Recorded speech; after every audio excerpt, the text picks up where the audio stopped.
இல்ல அன்னை இன்னும் கூட்டணி அறிவிக்கலையே. எல்லா பக்கம் எங்க பார்த்தாலும் தேமுதிக யார் கூட போகுது, தேமுதிக யாரோட கூட்டணி, தேமுதிக எங்க கூட்டணி. எல்லா தமிழ்நாடு முழுக்க சென்னை கோட்டை முதல் குமரி வரை அத்தனை பேரும் சொல்ற ஒரே வேர்டு இதுதான்.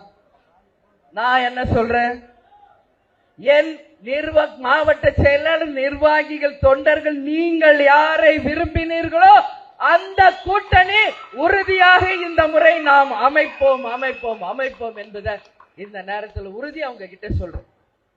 அந்த அறிவிப்பு வரும் பொழுது நீங்க எல்லாம் பெருமைப்படக்கூடிய அளவு, சந்தோஷப்படக்கூடிய அளவு, கொண்டாடக்கூடிய அளவாக தான் அந்த அறிவிப்பு இருக்கும் என்பதை இந்த நேரத்தில் உறுதியாக உங்ககிட்ட நான் சொல்ல கடமைப்பட்டிருக்கிறேன்.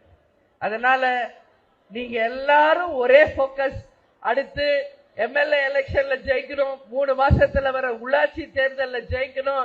யார் யாருக்கு வாய்ப்பு கிடைக்குதோ ஒரு நல்ல உதாரணமாக இருந்து இந்த நாட்டின் ஒரு சிறந்த பிரஜைகளாக உங்களை நிரூபிக்கணும். அந்த வெற்றி கனிகளை தலைவருடைய கால் அடியில நமது கோயிலிலே சமர்ப்பிக்க வேண்டும். அந்த நாள் தான் தேசிய முற்போக்கு திராவிட கழகத்தின் வெற்றி நாள் என்பதை இந்த நேரத்தில் உங்ககிட்ட நான் சொல்றேன். எனவே உங்ககிட்ட சொல்றேன், மேபி பிப்ரவரி எண்ட் வாக்காளருடைய இறுதி பட்டியல் வெளியிட போகிறார்கள். நமக்கு வந்த தகவல்.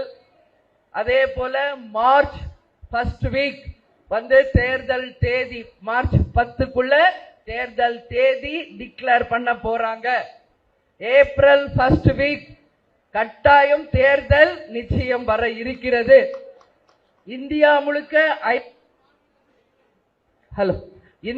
முழுவதும் 5 மாநிலங்களில தேர்தல் நடக்குது. தமிழ்நாடு, பாண்டிச்சேரி, அசாம், வெஸ்ட் பெங்கால், இன்னொரு மொத்தம் 5 ஸ்டேட். அதுல முதல் பேஸ், அதாவது முதல் கட்ட தேர்தல் தமிழ்நாட்டில தான் நடக்க இருக்கிறது என்பதும் இன்னைக்கு வந்து நமக்கு ஒரு தகவல் வந்திருக்கு.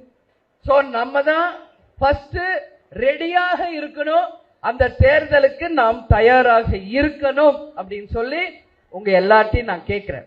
Get ready for election any time. அந்த அறிவிப்புகள் வரும். அதற்கு முன்னாடி நிச்சயம் நீங்க விரும்பிய ஒரு கூட்டணியை இதே தலைமை அலுவலகத்தில் பத்திரிகையாளர்களை அழைத்து, உங்கள் அனைவரையும் அழைத்து நிச்சயமாக நாம் மிக பிரம்மாண்டமாக அதை அறிவிப்போம் என்பதை இந்த நேரத்தில் நான் சொல்ல பெருமைப்படுகிறேன்.